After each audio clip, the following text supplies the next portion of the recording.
అనకాపల్లి జిల్లా పాయకరావుపేటలో బాలికపై సామూహిక అత్యాచారం అంటూ తప్పుడు వార్తలు రాసిన పత్రికలపై హోంమంత్రి అనిత సీరియస్ అయ్యారు. అసలు విషయం తెలుసుకోకుండా దుష్ప్రచారం చేయడం తగదని హెచ్చరించారు. నిజానిజాలు తెలుసుకుని మాట్లాడాలన్నారు. వివరాలు తెలియకుండా కూటమి ప్రభుత్వంపై తనపై బురద చల్లితే సహించేది లేదని హోంమంత్రి అనిత వార్నింగ్ ఇచ్చారు. ఎక్కడైనా ఏ బాలికకైనా లేకపోతే ఏ మహిళకైనా అన్యాయం జరిగింది అంటే ఒక మహిళగా ముందుంటాం. ఫస్ట్ ఒక తెలుగుదేశం పార్టీ కార్యకర్తగా అంతకన్నా ముందుంటాం. బాధ్యతాయుతమైన హోంమంత్రిగా అన్నిటికన్నా ముందుంటాం.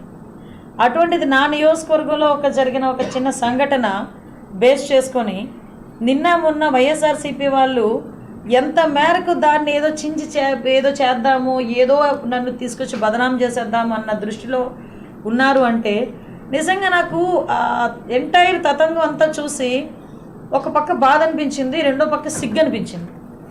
అక్కడ జరిగింది ఏంటి అంటే as per police investigation at the same time confess of that lady, that girl, ఆ అమ్మాయి కూడా చెప్పిన విషయం బట్టి ఏంటంటే ఇలాగా సెల్ ఫోన్ ఇమ్మని చెప్పి నన్ను కొట్టారు.